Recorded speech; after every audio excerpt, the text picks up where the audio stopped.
আমি কথা বলেছি শাহাদাতে, যে কেমন আছে বা ইনকাম কেমন পাচ্ছে। ওই ভিডিওটা আমার মোবাইলে বা কম্পিউটারে এখন রেকর্ড আছে। এই যে দেখতে পাচ্ছেন, এটা এটা হলো, আমি রেকর্ডটা আমাদের আজকে দর্শকদের উদ্দেশ্যে একটু শোনাবো। তারপরে আপনাদের কাছে আপনি মামুন সাথে থাকেন, হ্যাঁ? সাউন্ডটা ক্লিয়ার জি জি। আছে কিনা দর্শকেরা একটু জানাবেন লাইভে। যিনি দুবাই প্রবাসী মারা গিয়েছে 2020 সালে।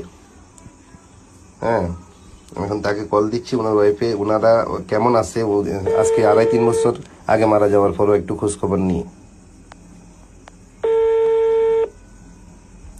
সাউন্ড ঠিক আছে কিনা একটু জানাইয়েন দর্শক যারা লাইভে আছে। আসসালামু আলাইকুম। আহ, সাদত ভাইয়ের ওয়াইফ বলছেন? হ্যালো, আসসালামু আলাইকুম। ওয়ালাইকুম জি সালাম। সাদত ভাইয়ের ওয়াইফ বলছেন? জি। আমি শাহজাহান ডিএক্সএন এর একজন ক্রাউন ডায়মন্ড। তো আমিও দুবাই ছিলাম। শাহাদাত খুবই কাছের একজন ভালো মানুষ ছিল। তো উনি 2020 সালে করোনায় মারা গিয়েছে মে মাসে। তো আমরা অনেকেই এখনো দোয়া করি। ওনার ইউটিউবে অনেক ভিডিও আছে। ইউটিউবের ভিডিও, ডিএক্সএন শাহাদাত ওনার ইউটিউব চ্যানেল। উনি 2.5-3 বছর আগে মারা গেছে, এখনো ইউটিউবের ভিডিও দেখে মানুষ ডিএক্সএন এর ব্যাপারে জানে, বুঝে এবং শিখতেছে। মৃত্যুর পরেও যে মানুষ ভালো কাজ করে রেখে যেতে পারে, এটা আল্লাহর একটা রহমত, এবং অনেক মানুষ ওনার জন্য এখনো দোয়া করে। তো আপা, আমি এই কল করছি হলো, উনি দুবাইতে গিয়েছে। আপনাদের বিয়ে হয়েছে কত সালে, বা দুবাইতে যাওয়ার পরে নাকি আসার পরে? আমার বিয়ে হয়েছিল 2018 সালে। জি।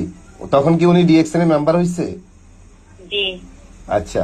তো উনি দুবাইতে চাকরির পাশাপাশি ডিএক্সএনটা করতো? না না, ডিএকশন করতে যায়, আর কোনো কাজ করতো না। আচ্ছা, আর কোনো কাজ করতো না। মানে ডিএক্সএন মেম্বার হওয়ার আগে তো উনি চাকরি করতো নাকি? জি আচ্ছা। পরে ডিএক্সএনটা পাওয়ার পরে উনি ডিএক্সএনটা ভালোভাবে বুঝছে, পরে ডিএক্সএনটা উনি ফুল টাইম করেছে নাকি? জি আচ্ছা। তো 2018 সালে ডিএক্সএন করছে, 19 সালে করছে, 20 সালে করছে। আপনাদের ছেলে মেয়ে আছে? জি, একটা মেয়ে আছে। মাশাল্লাহ। 2020 সালে মে মাসে করোনায় মারা গেছে শাহাদাত। আমরা জানি, তখন আমি বাংলাদেশে ছিলাম, লকডাউন ছিল, লাস্টও আমরা দেশে আনতে পারিনি, ওইখানে কবর দেওয়া হয়েছে। তো আমরা খুবই মর্মাহত হয়েছি। আপনার সাথে আমি ফার্স্ট টাইম কথা বলছি। আমি শাহাদাতের বাইর থেকে নাম্বারটা নিছি, কালেক্ট করছি আপনার নাম্বারটা।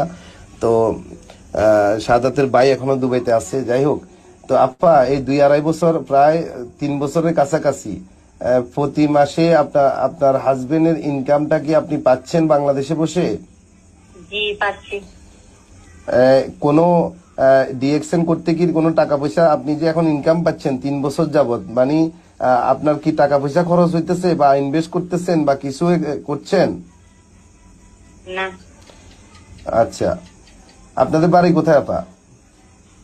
আমাদের বাড়ি লোহাগাড়া, আমিরাবাদ। চট্টগ্রাম সাতকানিয়া লোহাগাড়া না? চট্টগ্রাম। জি। আচ্ছা, লোহাগাড়া আমিরাবাদ। আচ্ছা আপা, তাহলে প্রতি মাসে টাকাটা কি বাংলাদেশ থেকে পান না দুবাই অফিস থেকে আসে? দুবাই অফিস থেকে আসে। তাইলে একটা মানুষ মৃত্যুর পরেও যে রেমিটেন্স আসে, মানে রেমিটেন্স প্রবাসী আয় আয় আছে, এই যে ডিএক্সএন, এটা শাহাদাত ভাই মারা যাওয়ার পরে এটা প্রমাণ। আচ্ছা, কত টাকা মাসে মোটা, এটা তো বিজনেস, এটা তো চাকরি না যে একটা নির্দিষ্ট অ্যামাউন্ট আসে। হয়তো কোনো মাসে তার তার টিমে সেল, কফি টফি ভালো সেল হয়েছে বা সাবান সেল হয়েছে দুবাইতে, সে ইনকাম পাচ্ছে। কোনো মাসে একটু কম পাচ্ছে। মোটামুটি কত আপনার অ্যাকাউন্টে আসে না টাকা? জি রেমিটেন্স হিসাবে আসে। আবার সরকার থেকে 2%, 2.5% প্রণোদনাও তো পান। সরকার যেই টাকাটা, মূল টাকাটা আসে, ওইটার থেকে আরো 2.5% রেমিটেন্সের টাকা এক্সট্রা আসে। 1 লাখ টাকায় আর 2.5 হাজার টাকা এক্সট্রা পাওয়া যায় না আপা? জি কত টাকা মোটামুটি 1-1.5 লাখ টাকা আসে মাসে? আমি তো জি দেখেছি। আছে। কত টাকা? আমি তো দেখেছি 4,000, 4,500, 5,000 দেরাম, মানে দুবাই দেরাম আসে প্রতি মাসে। এটা গত মাসে, মানে লাস্ট মাসে কত টাকা এসেছিল বলতে পারবেন? 1,17,000। 1,17,000। এই যেটা লাস্ট মান্থে আসছে, আর এর আগের মাসে আপা?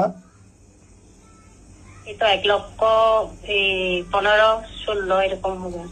প্রতি মাসে মানে এরকমই হয় না, 1,70,000, 18, 20, 22 এরকম নাকি? জি। তো যাই হোক, আমি এখানে আরো 3-4 জন লিডার আমাদের মারা গেছে। একজন মালয়েশিয়া প্রবাসী জাহিদ, তার ওয়াইফের সাথেও আমার কনভারসেশন আছে, এটা 6 মিনিটের ভিডিও অডিও।